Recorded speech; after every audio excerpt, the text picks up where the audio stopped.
Oral questions. Questions orales. L'honorable chef de l'opposition. The Honourable Leader of the Opposition. Mr. Speaker, after 9 years of this Liberal bloc, they have doubled the debt, increased taxes. After these 9 years, seniors are struggling to pay the bills. Record numbers of seniors have to go to food banks to eat. They're struggling to pay rent since the cost of housing has doubled. Their children and grandchildren can't buy a home like they would have been able to in other times. Will the government accept our common sense plan? We want to fix the budget and axe the tax so that our seniors can pay their bills with dignity. The Honourable Deputy Prime Minister and Minister of Finance. Mr. Speaker, seniors in Canada remember very well what Conservative policy for seniors were. They remember that in Davos, Prime Minister Harper announced that he would increase the retirement age from 65 to 67. As for grandchildren, seniors support our national daycare program for their grandchildren. We will work for them and for their grandchildren. The Honourable Leader of the Opposition.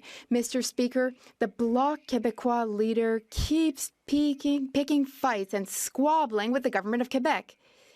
Instead, he should be defending the nation of Quebec. But rather than doing so, he says he's happy that the forestry sector is under threat. Quebec's Environment Minister said the opposite, though. He said, I would like the Bloc Québécois to defend us more strongly than they are currently. Will the Prime Minister listen to those who really truly have common sense and permanently reverse this decree? The Honourable Public Services and Procurement Minister. Thank you, Mr. Speaker. The Conservative leader talks about squabbles. Well, he's picked a fight with each and every single municipality in Quebec. He's called mayors incompetent. Will he finally apologize for calling municipalities, their employees, incompetent? When he was Minister of Housing, he built a grand total of 6 housing units. The Honourable Member for Portneuf-Jacques-Cartier. I would ask you to please leave the floor to those who are recognized by the chair. The Honourable Leader of the Opposition. Carbon tax Carney became conflict of interest Carney when the Prime Minister named him to be effectively the Phantom Finance Minister to advise on economic policy while he presides over a massive multi-billion-dollar multinational corporation that sought 10 billion Canadian tax dollars to take over our pension system. He's got a $2 billion loan for a friend, and now we learn that the Economic Task Force he heads up has only one person. Isn't he a walking, talking conflict of interest? Yeah. The Honourable Deputy Prime Minister and Minister of Finance. Mr. Speaker, on this side of the House, we are glad to get economic advice from smart former Canadian central bankers like Mark Carney and like Steve Pulloz, who is doing some great work advising us on how to encourage Canadian pension funds to invest more in Canada. Meanwhile, Mr. Speaker, on that side of the House, they get their foreign policy advice from Elon Musk and from Tucker Carlson. They should be ashamed of themselves. The people of Ukraine certainly know what's going on. The Honourable Leader of the Opposition. Madam Speaker, today the Premier, Mr. Speaker, today the very courageous and common sense Premier of New Brunswick launched a renewed lawsuit against the quadrupling carbon tax. He's pointing out that this carbon tax will force the layoff of nurses, doctors, and teachers because of the extra cost it imposes on operating schools and hospitals. Instead of requiring courts to decide on the quadrupling carbon tax, why won't the Prime Minister let the people decide in a carbon tax election? Yeah. The Honourable Deputy Prime Minister and Minister of Finance. I am glad that the Leader of the Opposition gives me an opportunity to talk about the price on pollution, because we made a great announcement just a few minutes ago. And that is that small businesses in the province of New Brunswick that he was talking about that have 499 employees are going to get rebates of $43,413. In the province of Ontario that we both represent, a business of 499 employees can get a rebate of nearly $300,000. They're going to get that money directly in their bank accounts by the end of the year. The Honourable Leader of the Opposition. Almost a year ago today, Tehran-backed terrorists unleashed the worst attack on Jews since the Holocaust. Ever since, they've continued to push this genocidal aim. Today, hundreds of rockets came from Tehran towards Israel, forcing millions into shelter. 2 terrorist attacks carried out.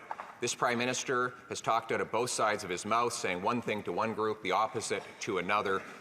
Will the Prime Minister state clearly that Israel has the right to defend itself by defeating Hezbollah, Hamas, the IRGC, and all the other terrorists?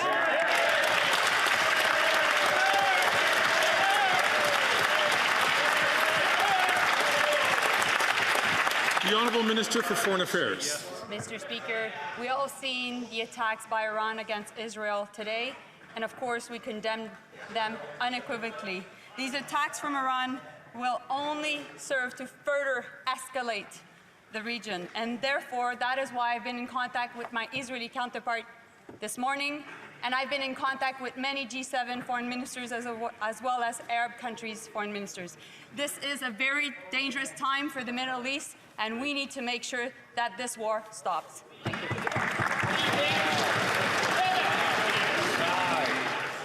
And I ask the Honourable Member from St. Albert, Edmonton, please, to only take the floor when he is recognized to do so. L'honorable député de La Prairie. The Honourable Member for La Prairie. If the Liberals don't want an election now, then they have to support all seniors equally and fairly. That's why seniors advocacy groups are here today on the Hill. The FADOC and its Mauricie branch, the AQDR, the Outaouais AQRP and AREQ, the Table de Concertation des Aînés des Laurentides, they're all here today to ask the federal government to stop having 2 classes of seniors. They're here to demand a 10% increase in OAS for those 74 and under. Will the government finally listen to them? The Honourable Minister of Labour and Seniors. Mr. Speaker, we're shocked by what the Bloc Québécois is saying. Because what did they vote against? They voted against dental care, which is currently saving hundreds of dollars for hundreds of thousands of Quebecers and Canadians.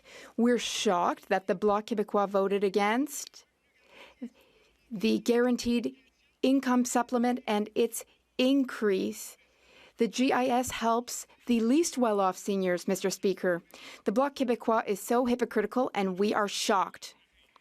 The Honourable Member for La Prairie. It is the International Day of Older Persons today. So suffice it to say that today's not the best day to avoid answering seniors' questions about OAS, especially not when seniors' representatives are here watching us. So we're going to give the Liberals another chance. They have until October 29th to stop depriving people aged 74 and under of 10% of their OAS. International Seniors Day would be the best possible day to announce that the Liberals are finally going to do it. So, will the Liberals give royal recommendation to C-319, yes or no? The Honourable Minister of Labour and Seniors. Well, Mr. Speaker, I would like to wish everyone happy International Seniors Day, especially representatives of the Outaouais REC. Mr. Speaker, the member for La Prairie rises daily, but doesn't seem to remember that when it came time to vote to increase, that is, to decrease the retirement age to 65. What did the member for La Prairie do? He, in fact, voted against it. He wanted to keep the retirement age From Nunavut. Okaktitiyi, another injustice, another day in court for the Liberals. 2 Ontario First Nations are suing this government for their discriminatory underfunding of fire services in their communities. With climate change and aging infrastructure, First Nations are at higher risks. Instead of wasting more time in court, will the Liberals stop the discrimination against First Nations, truly commit to reconciliation, and deliver the funding needed to save lives? The Honourable Minister for Indigenous Services. Mr. Speaker, the member opposite is right. We all have to do more to protect the lives of Indigenous people, in particular First Nations children who are many times more likely to die in a house fire than their non-Indigenous counterparts. And that's why, Mr. Speaker, we've invested over $136 million for First Nations self-determined projects to reduce the risks of fire, including making homes safer and ensuring equipment is available and working. The Honourable Member from Winnipeg Centre. Mr. Speaker, Indigenous people have a right to culturally informed community health care when they need it. But because of failed healthcare policies under the Liberal and Conservative governments, nearly 10 years since the release of the final report of the Truth and Reconciliation Commission, healthcare gaps for Indigenous people have widened. So, Mr. Speaker, why won't the Prime Minister listen to Indigenous experts and leadership and design a healthcare system that ensures access to this basic human right? Hear, hear. The Honourable Minister for Indigenous Services. Mr. Speaker, in fact, that's exactly what this government has done. In fact, with the renewed health transfers, separate money, $2 billion dedicated to First Nations leaders who are working on health transformation, self-determined healthcare services across this country. And on top of that, Mr. Speaker, another 10 years of funding for the First Nations Health Authority to continue to plan and deliver health services for First Nations people in BC. We will get this work done together, Mr. Speaker. The Honourable Member from Wellington, Halton Hills. Mr. Speaker, I'm going to quote one of the world's most credible news organizations on financial and economic matters. The Financial Times of London, May 10th, 2024. The headline: "Breakdown nations like Canada have a lesson for the world. Canada leads nations which have suffered a sharp decline in per capita GDP." Simple question. Does the government agree that Canada leads nations that have suffered a sharp decline in per capita GDP? Wow. The Honourable Deputy Prime Minister and Minister of Finance. What the government agrees with is that Canada was the first G7 country to lower interest rates for the first time. Canada was the first G7 country to lower interest rates for a second time, and Canada was the first G7 country to lower interest rates for a third time. The government also knows that wages in Canada have outpaced inflation for 19 months in a row. And meanwhile, inflation, 2% in August, has been within the Bank of Canada's target range.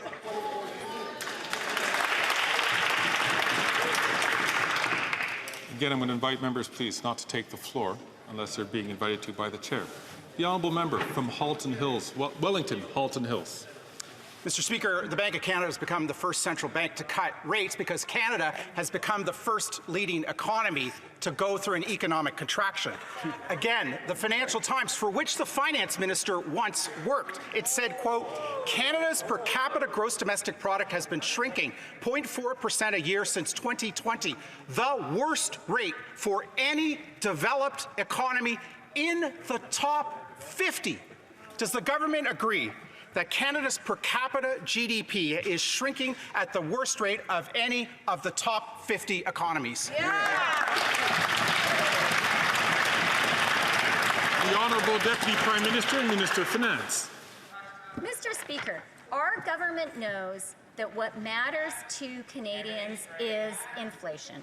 And that is why it is so important that inflation was 2% in August, and that it has been within the Bank of Canada's target range all of this year. And it is because of that progress that interest rates in Canada have come down 3 times. That is real relief to homeowners, that is real relief to businesses, that is real relief to anyone who wants to buy a home. But all the Conservatives know how to do is talk Canada down. That's right. And ask the honourable member from Dufferin-Caledon, please, to hold his time until he has the floor, which he often does during question period. The honourable member from Simcoe North. Mr. Speaker, the government loves to tout its economic record, but the results are simply underwhelming. Canada has the worst housing inflation among its peers, the worst performance in per capita income among the G7, gross fixed capital formation has not increased in a decade, and R&D spending as a percent of GDP is at its lowest point in 20 years. It's no wonder why young Canadians and businesses are packing up in search of better economic opportunities and higher standards of living. When will the government admit that its economic policies are putting the future of Canada at risk? The Honourable Deputy Prime Minister and Minister of Finance. You know, Mr. Speaker, what I find so interesting about these Conservatives is the only thing they know how to do is talk Canada down. A couple of months ago, the only thing they wanted to talk about was inflation. But guess what? We have good news on inflation, and with that good news on inflation comes good news on interest rates. On this side of the House, we celebrate good news for Canada and Canadians. On that side of the House, all they want to do is break things and cut. The honourable member from Simcoe North. Mr. Speaker, I'm not surprised the minister is not persuaded by my comments, but perhaps you might listen to economist Trevor Tombe, who said if Canada had simply kept pace with the U.S. over the past 2 years, our economy would be 8.5% larger. That's $6,200 per person richer we would be. Wow. Trevor Tombe says that is an incentive for Canadians and businesses to move south of the border in search of greater economic opportunities and higher standards of living. Mr. Speaker, when the Deputy Prime Minister says that her economic plan is working, is this what she means? Yeah. The Honourable Minister for Innovation. Mr. Speaker, we're even better than that, Mr. Speaker. We've attracted $60 billion of investment in this country, Mr. Speaker. Even Bloomberg put Canada ahead of China for the battery ecosystem in this country, Mr. Speaker. We have the talent, we have the ecosystem, we have the critical mineral, we have the renewable energy, we have the access to market. Let's talk about possibility, let's talk about opportunities, let's talk about Canada of the 21st century, Mr. Speaker. Let's be...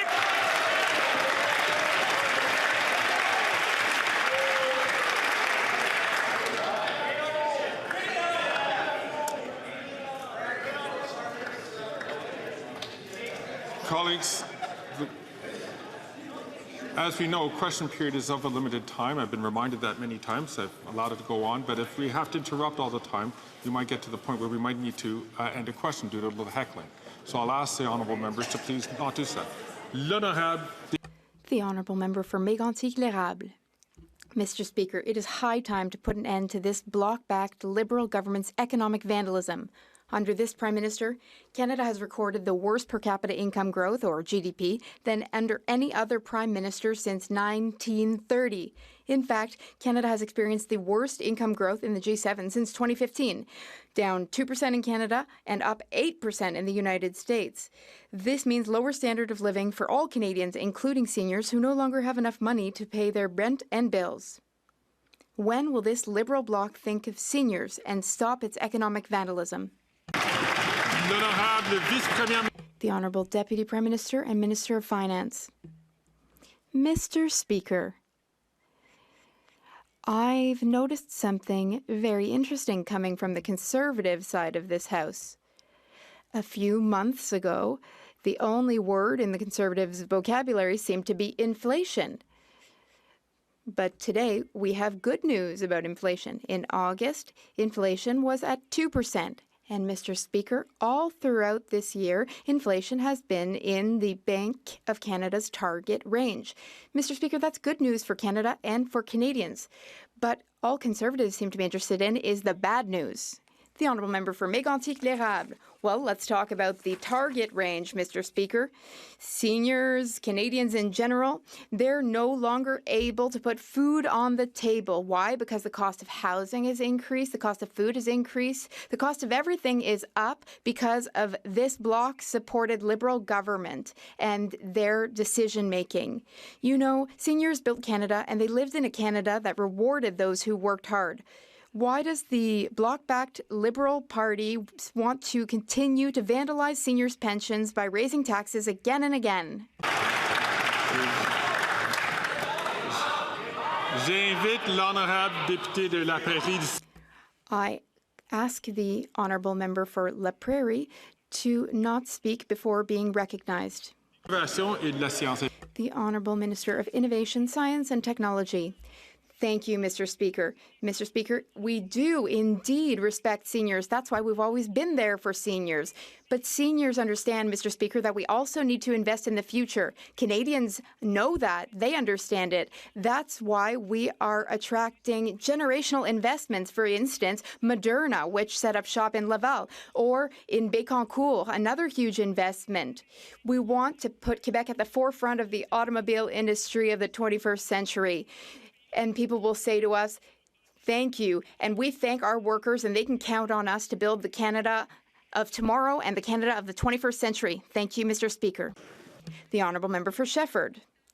The Bloc Québécois is using October 29th as a deadline to be an ultimatum on behalf of seniors. Today, seniors' representatives are here in Ottawa to support our initiative. The FADOC is here, as well as its Morrissey chapter. The AQDR is here. The Outaouais, AQRP, and AREQ are here. The Table de Concertation des Aînés des Laurentides is here. They're all here to demand that we put an end to discrimination against seniors and to demand that we increase OAS by 10% for those 74 and under. They expect a clear answer. Will the government give C-319 a royal recommendation?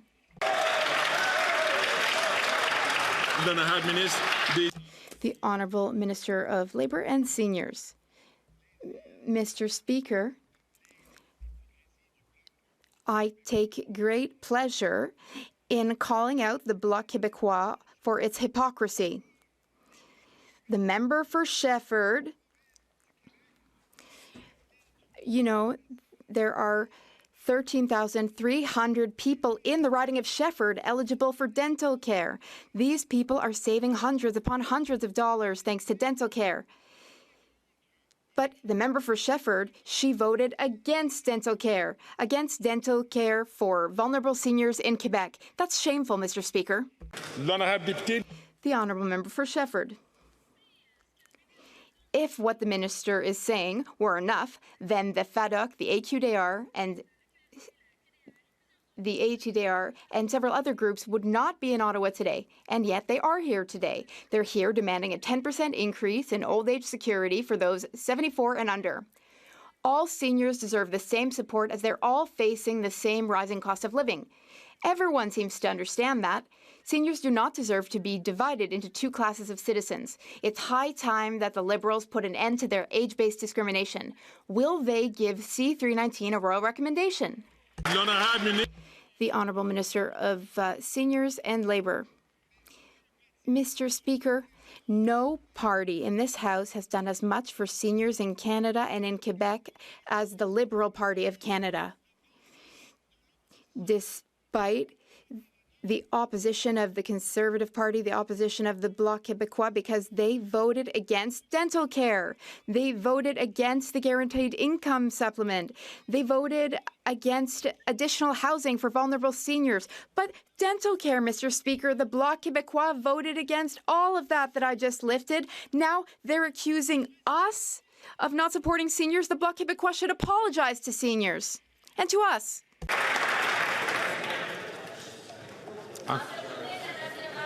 Just an instant, madame. Just a moment, please. Juste pour vous rappeler, je suis très content de reconnaître l'honorable député. I'm very happy to recognize the honorable member for Shefford for a third time, but I would encourage her to not speak before recognized by the chair. The honorable member for Shefford. Today is International Day of Older Persons, and on this day, the Bloc Québécois would like to highlight the work of community organizations that support retirees. It is inexcusable that some should be deprived of funding under the Age Well at Home program. It is inexcusable that the government is starving our organizations and depriving Quebec seniors of money and services that are rightfully theirs. It's inexcusable that the federal government is getting into a jurisdictional tiff with Quebec at the expense of seniors. Will the federal government finally transfer Quebec its share of funding and stop holding seniors hostage? L'honorable ministre du Travail. The Honourable Minister of Labour and Seniors. Mr. Speaker, we are especially proud of the pilot project, Age Well at Home. That is among our government's priorities. We want seniors to age at home and to age independently and live independently. We have unblocked funding for all provinces. We have sent funding to all provinces. The government of Quebec, though, they need to do their part, and then they will get funding. Organizations like Centre Bénévole and Chez Christopop in Montreal will then receive their funding. Mr. Speaker. From Leeds, Grenville, Thousand Islands, and Rideau Lakes. In the latest conflict of interest from a government of serial ethical lawbreakers, the Prime Minister wants his buddy Mark Carbon Tax Carney's company to be in charge of $10 billion of Canadians' pension dollars. Now, he doesn't want him to be subjected to any of the conflict of interest rules. All the power, all the money, none of the accountability. After 9 years of this NDP Liberal government, taxes are up, costs are up, crime is up, and time is up for Carbon Tax Carney and this Prime Minister. Why don't they just call a carbon tax election? The Honourable Government House Leader. Thank you, Mr. Speaker. Another week, another tired line from the Conservatives. When it comes to Canadians who disagree with their vision of the country, instead of allowing for that disagreement to happen, they attack them personally and try to bring them down. We have seen this time and time again from Conservatives, whether it's the news media like CBC or CTV, or whether it's eminent Canadians who give of themselves. The Conservatives only have one objective, and that's to tear down Canadians who don't share their beliefs. Thank you, Mr. Speaker.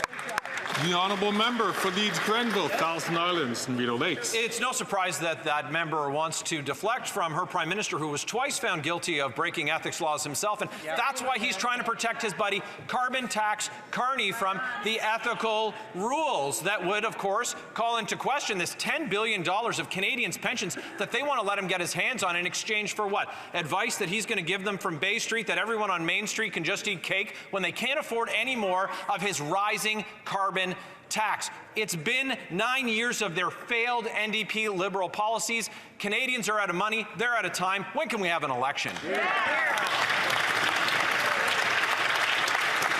Before the Honourable Minister takes her spot, I did hear a comment out of turn. I think it was from a minister. I couldn't figure out who it is, but I'll ask members to please, again, don't take the floor unless recognized by the chair. The Honourable Leader of the Government in the House of Commons. Thank you, Mr. Speaker. And again, what we see from the Conservative members of Parliament is that they just can't handle being criticized. It's the same way they treat the media. When the media asks them tough questions about what they are putting forward in terms of their agenda for Canadians, what do?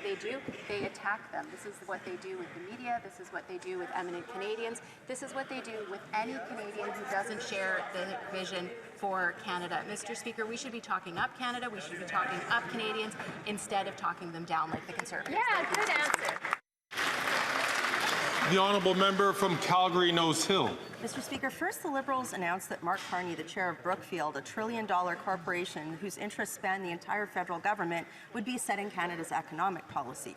Then news broke that Brookfield had been lobbying for a federally funded multi-billion-dollar investment fund that they would manage. Then, over this past weekend, Mark Carney sent out a fundraising email blast via the Liberal Party's donation list.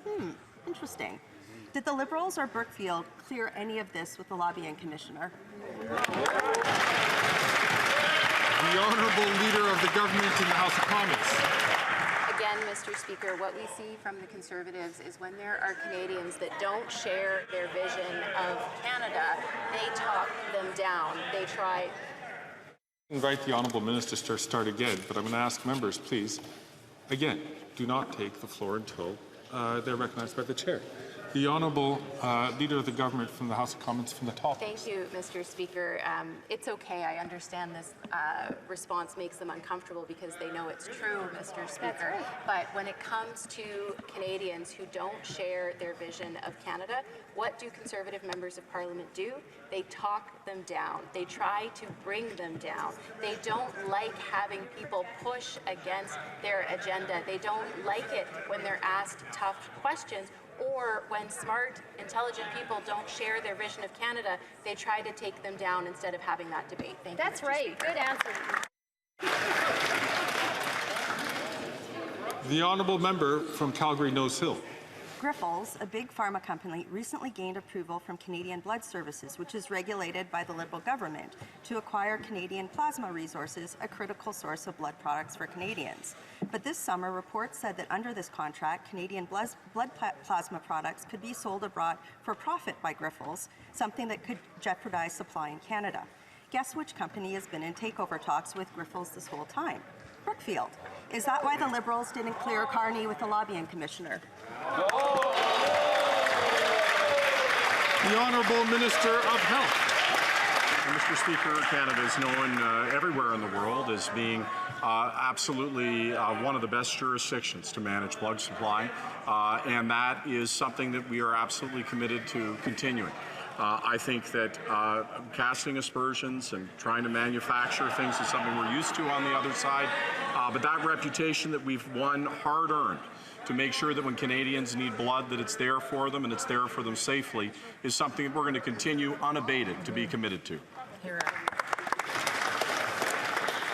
going to ask the Honourable Member from St. Margaret's South Shore, please, to he's been keeping his voice down, but it's been regular, so I'm just going to ask him to please not do that.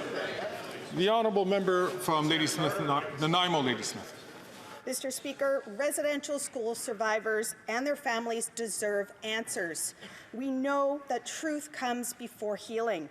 The Truth and Reconciliation Commission calls on all levels of government and churches to hand over all records. But survivors still face barriers, missing records, delays, and disappointments. Why is this government failing to give survivors and their families access to the truth? The Honourable Minister for Crown Indigenous Relations. Thank you, Mr. Speaker, and I'd like to thank my colleague for that very important question. And let me take this opportunity to acknowledge the National Day for Truth and Reconciliation and the many commemorations that took place across this country. From 2015, when the Truth and Reconciliation Report calls for action came in to government, we've been working towards enacting all the 94 calls to action. We will continue to work with survivors in order to ensure that there is truth, justice, and accountability, Mr. Speaker. Thank you. The Honourable Member from Edmonton, Griesbach. The housing crisis in Edmonton rages on, and Indigenous people are disproportionately impacted. Latest reports show that Edmonton's homeless population has jumped by 1,300 people since the start of the year. To make matters worse, last winter's amputations due to frostbite skyrocketed by 162%. With colder temperatures approaching, people are going to lose limbs or die. Will the Liberals continue to stand by and watch alongside Danielle Smith, or will they finally build the homes people in Edmonton desperately need? The Honourable Minister for Indigenous Services. Mr. Speaker, after a decade of nothing happening under the previous Conservative government, we launched the National Housing Strategy. And Mr. Speaker, we've been working with communities, with First Nations leaders, with Indigenous organizations to ensure that people have access to the kinds of housing that they need. We're not going to stop, Mr. Speaker, until every person in this country knows that there is someplace they can turn as winter approaches. The Honourable Member from Winnipeg South Centre. Mr. Speaker, September 30th marks one of the most important days in the Canadian calendar. For generations, Indigenous peoples had to conceal their cultures, languages, and true identities. The results, both past and present, led to the devastating consequences faced by families and communities and gave way to intergenerational trauma, the impacts of which is still felt immensely in our country today. Yesterday, communities across Canada came together to honor survivors and their relatives and commit to doing our part on this journey towards truth and reconciliation. I asked the Minister of Crown Indigenous Relations to share his reflections with the House on the importance of this day and the work ahead. Thank you, Mr. Speaker. The Honourable Minister for Crown Indigenous Relations. Thank you, Mr. Speaker, and let me begin by acknowledging the work of my friend from Winnipeg. Yesterday was National Day for Truth and Reconciliation, and over the last several days, I've had the opportunity to listen to many survivors, Mr. Speaker, who speak about the enormous loss that they feel. I also have had a chance to speak to many who've been working towards advocating towards finding truth for the loved ones that never came home. This afternoon, we raised the survivors' flag right here on the Hill, and I ask all Canadians to reflect on this day and to ensure that they do their part towards reconciliation. The Honourable Member from Thornhill. After 9 years of this Liberal NDP costly coalition, grocery prices are up 27%, gas prices are up 40%, and now new data from Equifax shows that credit card debt is up too. The average Canadian now has $4,300 on their credit card, the highest on record since the last recession. Why are these Liberals using their carbon tax to inflate the price of everything, punishing families and forcing them to take on more debt just to get by?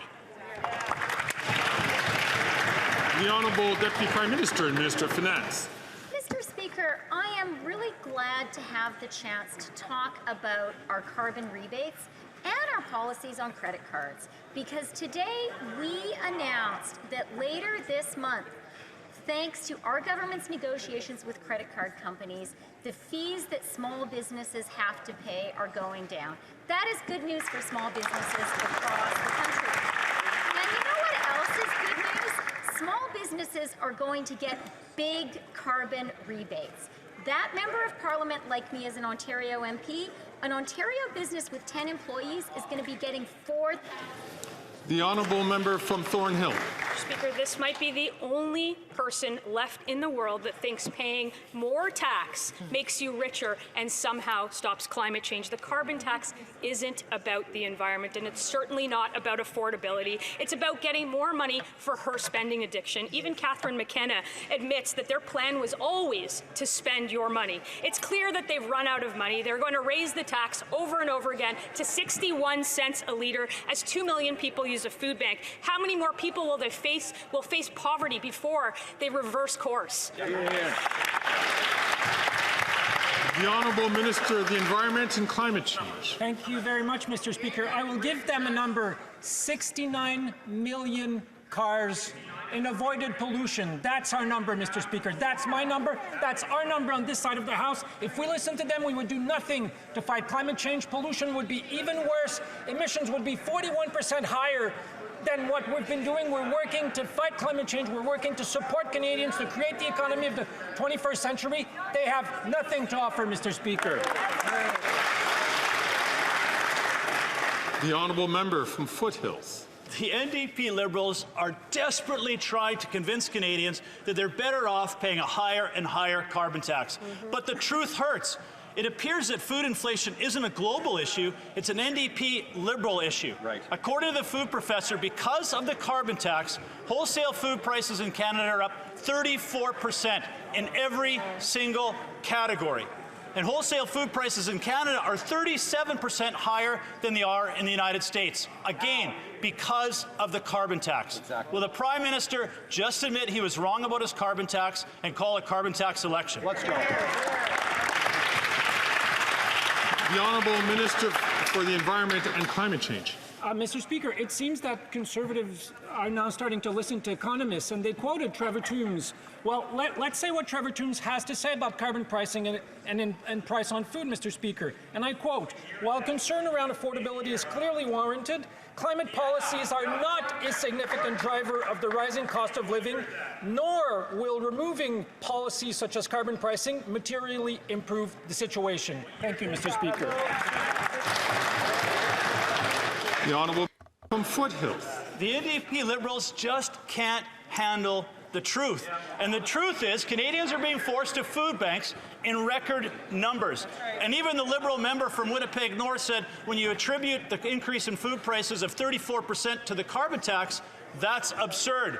But the food professor's own data shows the Liberals are wrong.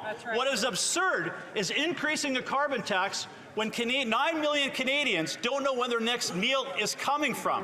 Will the Prime Minister admit their tax plan is this carbon tax, call a carbon tax election so Canadians could put food on the table?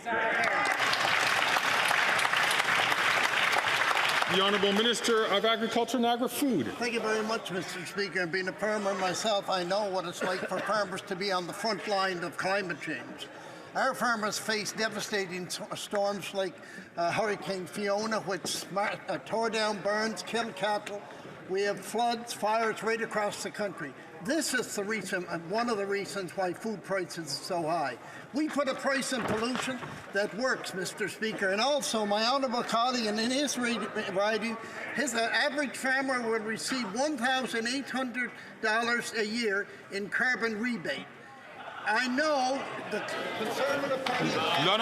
The honourable member for Thérèse-de-Blainville.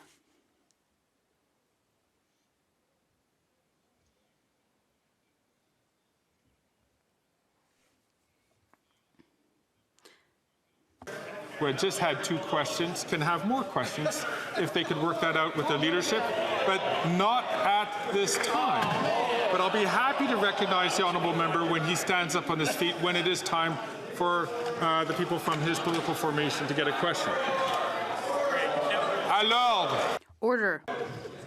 L'honorable. The honourable member for Thérèse-de-Blainville. The cost of living affects all seniors. There aren't 2 grocery bills, one for those 65 to 74 years old and another for older seniors. There are no age discounts on housing, nor are there any specials for clothing or medication. And yet, people aged 65 to 74 receive 10% less old age security. Everyone understands that this is unfair. So will the Liberals put an end to this injustice? Or will we get on the bus and hit the election trail? The Honourable Minister of Employment and Seniors. Mr. Speaker, the member for Thérèse-de-Blainville, when she had the opportunity to allow seniors to save hundreds of dollars, seniors who are vulnerable, we're talking about 7,300 vulnerable seniors in her own riding. Well, she voted against that opportunity. It's hypocritical. And now she wants to lecture us about these opportunistic policies. No, we are here for Canadians. We are supporting them, and it's the Bloc. Et la question inaugurale de l'honorable. And this is the first question for the member from La Salle-et-Marc-Verdun. Mr. Speaker, I would like to take this first opportunity to thank the citizens of La Salle-et-Marc-Verdun for their trust. I will do my utmost to deserve it. Today, I am proud to join the Bloc Québécois ultimatum for seniors. The Liberals have 2 choices. They can improve OAS for those under 74 years of age and under, or they can go to the polls right now. And I am in a good position to remind them that the last time around it didn't end very well for them. So what will they choose, seniors or an election?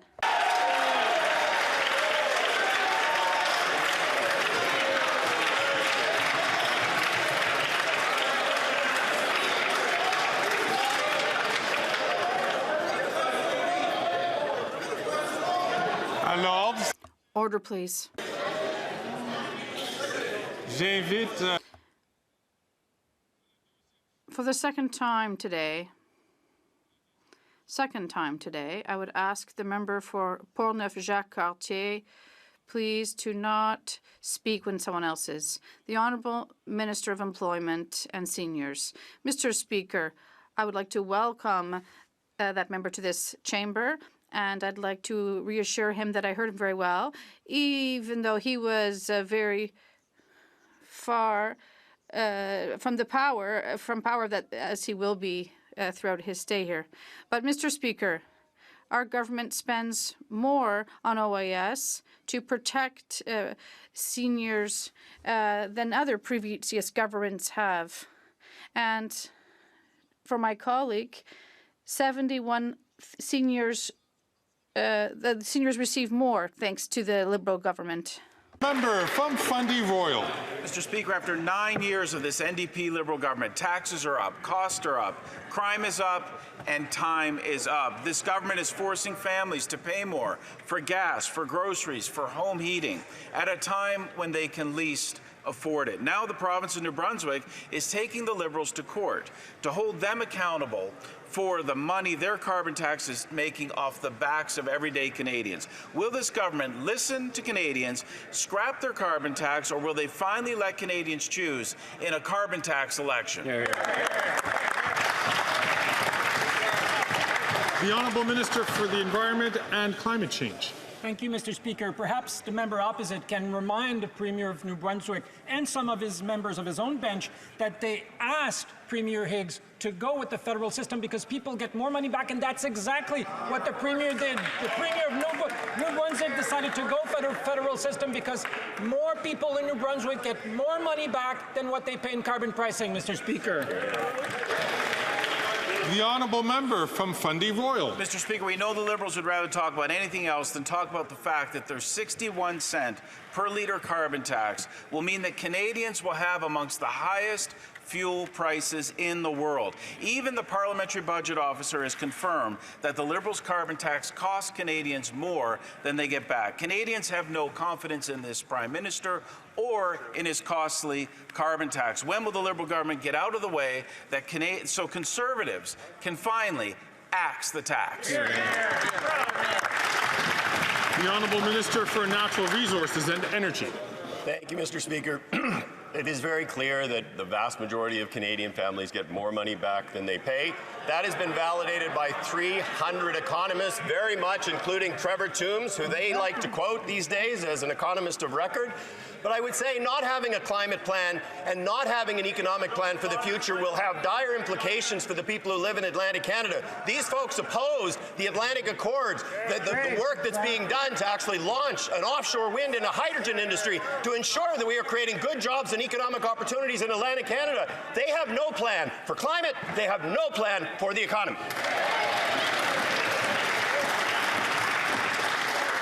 The Honourable Member from New Brunswick Southwest. Mr. Speaker, after 9 years of NDP Liberals, taxes up, costs up, crime's up, and time's up for this costly coalition's carbon tax scam. 9 premiers are now against the Liberal carbon tax. Today in New Brunswick, Premier Blaine Higgs is challenging this scam in court. Provinces don't get a rebate for heating schools and fueling ambulances.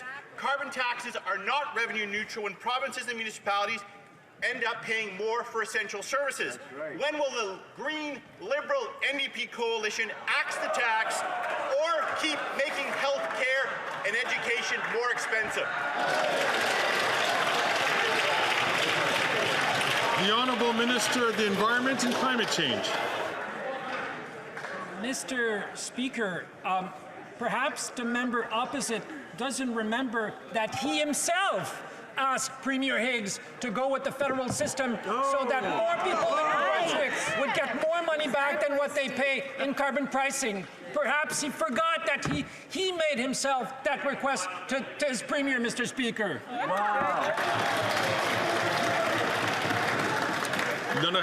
The Honourable Member for Lac Saint Louis. Mr. Speaker, in Quebec and across Canada, we are facing a housing crisis that is affecting the lives of people across the country. We need to build more housing and quicker to give Quebecers and Canadians access to housing that meets their needs and is affordable. Can the Minister of Public Works explain to the citizens of my riding of Lac Saint Louis how our government will enable the creation of affordable housing across the country? The Honourable Minister of Public Services and Procurement. Thank you very much, Mr. Speaker. 6 housing units is what the Conservatives built throughout their term with Mr. And then now they're saying that it was a type of communism to build affordable housing on federal funding, including for seniors. Communism. The good news that we've just built 250,000 housing units. The honourable member for Chicoutimi. Mr. Speaker, forestry workers in Quebec in some 30 communities are being affected. It is a catastrophe. Out of 1,400 jobs, at least, are being affected and is affecting Quebec's economy. The Bloc is once again voted to keep the government in place, and this is how we realize that they're disconnected from the reality of our regions. Is the Bloc aware of the extent of the disaster that the minister's decree has had in Quebec? The Honourable Minister of the Environment and Climate Change. Mr. Speaker, I'd like to remind my colleague that we put $500 million of potential investment on the table in Quebec and the regions and in the forestry workers and for workers in that sector. And we're only waiting for the Quebec government to sit down at the table with us to discuss things. We want to find a solution, but the Conservatives don't want to do anything for the economy or jobs. Then I have the honourable member for Chicoutimi-Le-Fjord. Mr. Speaker, the Quebec Minister of the Environment is in Ottawa today, and he doesn't understand anything, as do all Quebecers, because our workers are now out of jobs. He wants Quebec to be able to take action in its jurisdiction. The Bloc says it defends Quebec's jurisdiction, but it's very visible on this file.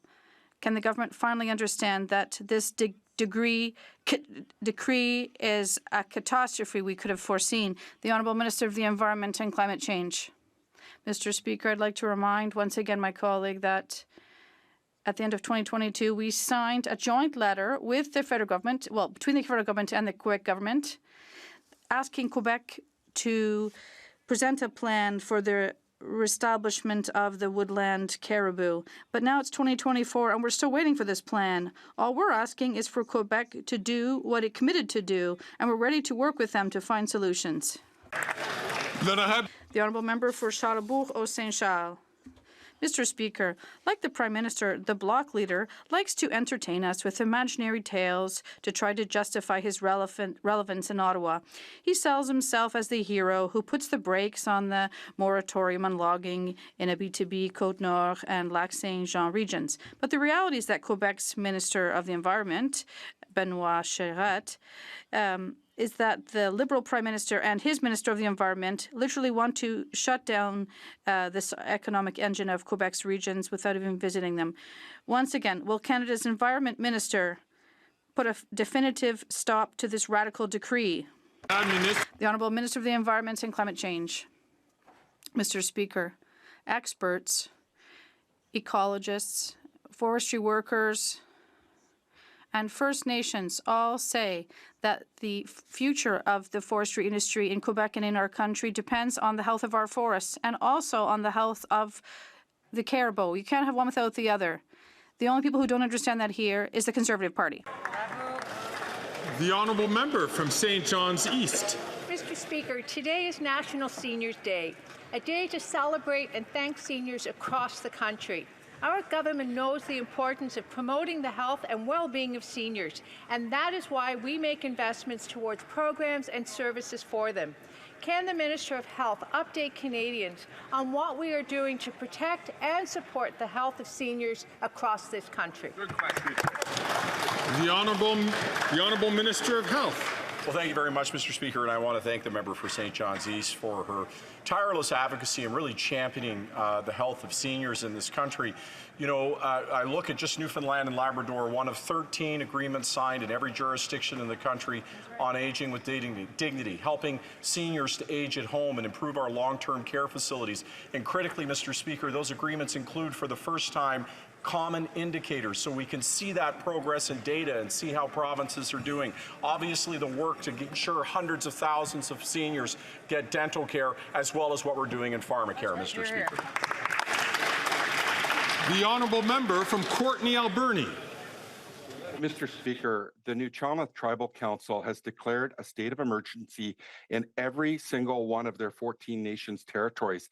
The lack of mental health support, treatment, recovery, and harm reduction services is causing irreparable harm. This Liberal government has failed to deliver the urgently needed supports, and young and older people are paying the price. Indigenous people continue to die at a higher rate than non-Indigenous people. This isn't reconciliation. Action is needed now.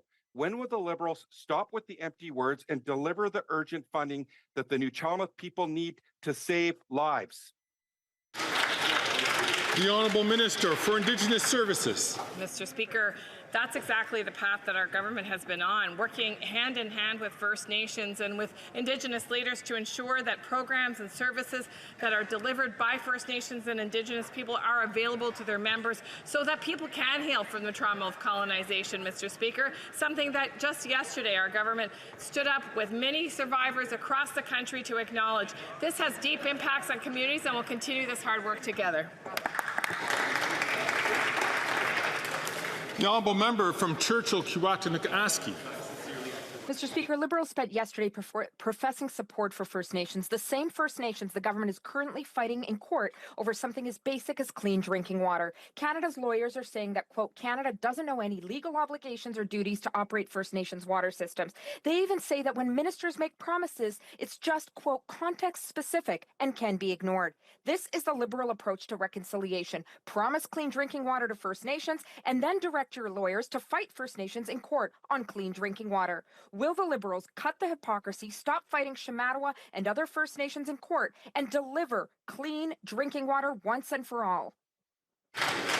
The Honourable Minister for Indigenous Services. Mr. Speaker, it's really heartening to hear the Member of Parliament from the NDP speak so eloquently about the need to move quicker and faster on alleviating long-term boil water advisories across this country. In fact, since we've taken office, we've lifted over 145 long-term boil water advisories, prevented well over 200, Mr. Speaker, and we're going to continue that hard work. I assume from her comments that means she's going to support this new legislation and ensure it has safe passage through the House.